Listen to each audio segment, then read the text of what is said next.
I'm running for city limits over here in the 17th district. I'm with my buddy Joe Liptak. We're a two-man team. We're campaigning against everybody. We're asking everybody to surrender. How about it, Joe? Yeah, you better believe it.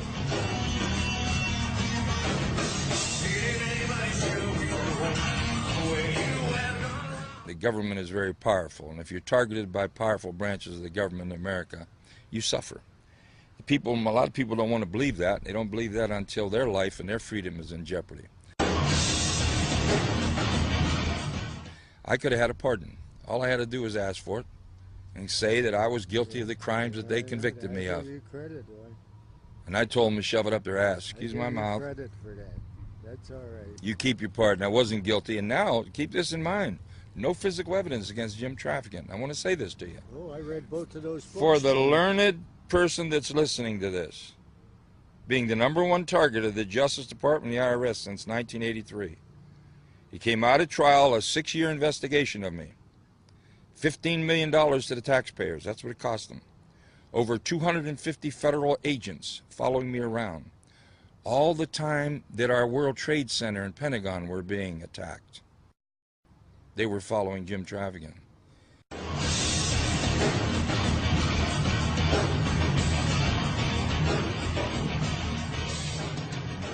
They voluntarily admitted at trial that they made no tapes, audio or video, on Jim Traficant.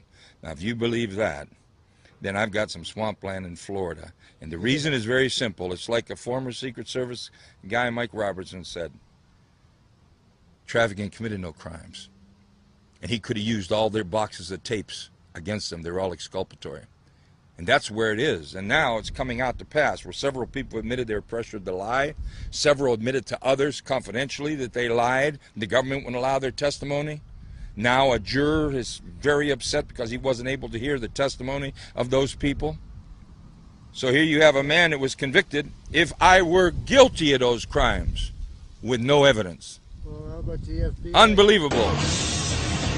Well, I wasn't locked out politically. I was put in prison. They couldn't have beaten me with a gun. Now they redistricted here. I have no money to keep me off the ballot with a funny count. There's only 7 weeks left with no campaign fund. So they did a pretty good job on me. And we've got a corrupt system. I was the #1 target in the country, the Justice Department, the Internal Revenue Service, and American Israeli Public Affairs Committee. I brought home John Deminick from Israel. I proved he was innocent, and they've hated me ever since. And they finally put me in prison. They have a stranglehold on it. I said that on the Greta Van Susteren show when I got out. I was probably the hottest interview in the country. But when I made that statement, you didn't see me on TV no more. I believe that Israel has a powerful stranglehold on the American government. They control both members of the House and the Senate. They have us involved in wars of which we have little or no interest. Our children are coming back in body bags. Our nation is bankrupt over these wars. And if you open your mouth, you get targeted. And if they don't beat you at the poll, they'll put you in prison. All right, explain to me what you see as, why you target or why you have a grudge against the Israelis. The grudge is not necessarily a grudge. It's an objective assessment that no one will have the courage to speak about. They're controlling much of our foreign policy. They're influencing much of our domestic policy. Wolfowitz, as Undersecretary of Defense, manipulated President Bush #2 back into Iraq. They pushed definitely to try and get Bush before he left to move into Iran. We're conducting an expansionist policy of Israel, and everybody's afraid to say it. They control much of the media, they control much of the commerce of the country, and they control powerfully both bodies of the Congress. They own the Congress. Are you an anti-Semite? No, I'm not. That's exactly what they're going to say, and I expect that.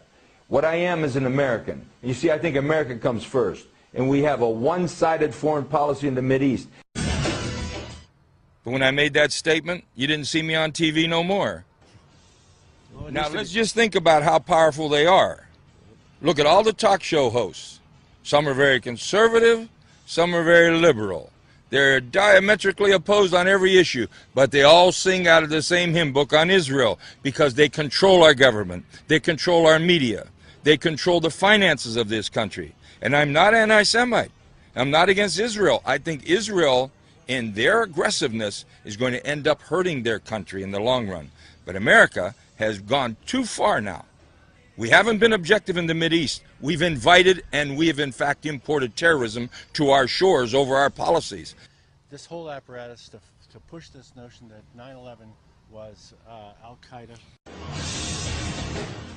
I really don't want to get into all that except to say this. The more I read about it, the more troubled I am. On or about the time that 9/11 occurred, I was beginning to get a lot of information about 9/11. The next thing you know, I was indicted and hauled away. But there's some real questions I have on building number 7. There's some real questions I have on building number 7. Some real question I have on the volatility of jet fuel being able to cause such structural damage to such steel girders. And I just have some real doubts. And from my, people will say, Jim, you're just so negative about the government that you're always looking for the dark side of it. And really, I'm not. But there's some real troubling questions about 911. So as an old sheriff, I always looked at an incident from one angle. Who benefits? And I'll tell you something, I don't like what I see, and I'm reluctant to even say what I see, because I've been branded so damn bad, I'm like a Texas steer. Look, the first 2 spies we had moved America to re-attack Iraq. The last 2 spies that were just released by the Obama administration literally just turned loose from prison, saying, yes, they spied, but they don't think their intentions were bad. They were manipulating America to attack Iran. Now look, Israel's used us like a whore over there. And the Arab people over there hate America. It's just a matter of time till our policies started to import these tragedies. How could they fight? They're like the old Indians. Well, that assumes they did it, though. Let's say this. I'm not assuming anything. Let's say this. How could the Indians fight cannon and repeating rifles with bows and arrows?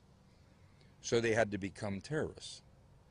It's assuming they did. Kill you in your street, kill you in your sleep, attack you, surprise you, ambush you.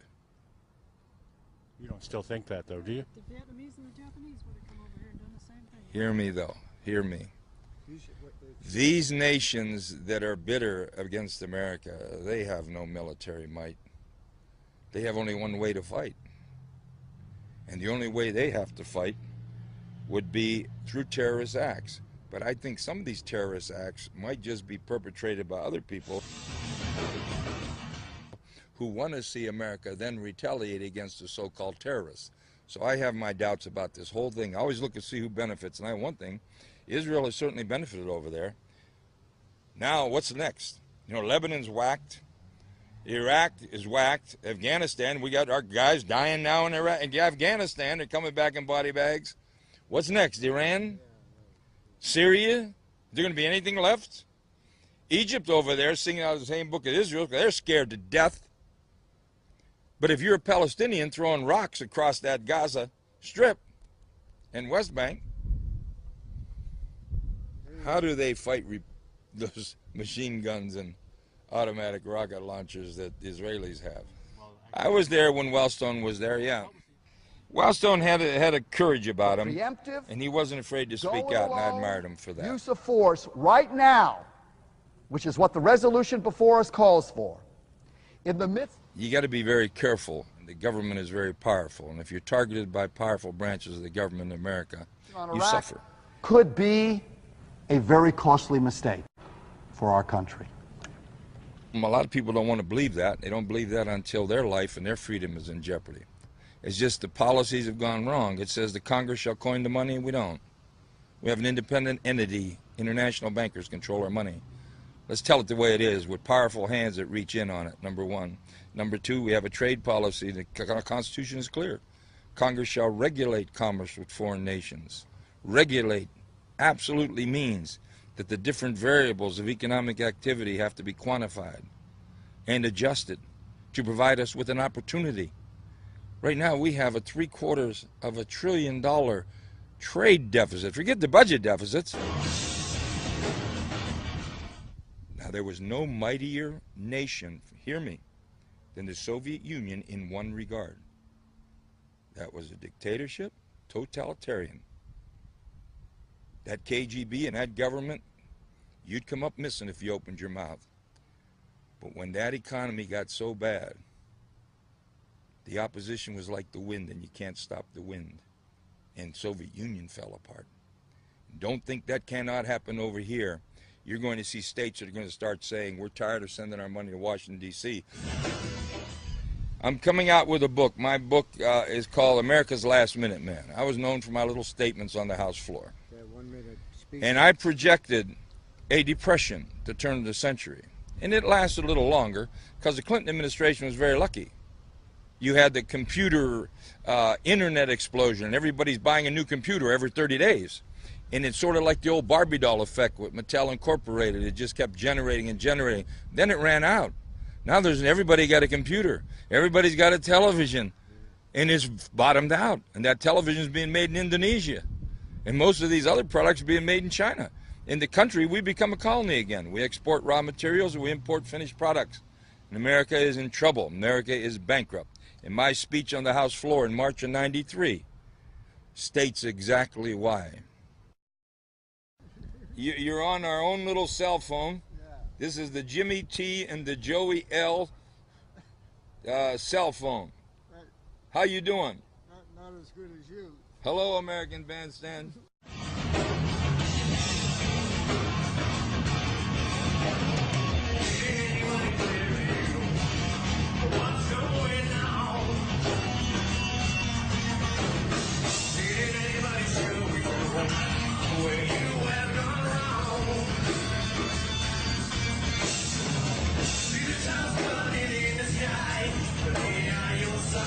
They all sing out of the same hymn book on Israel because they control our government. They control our media.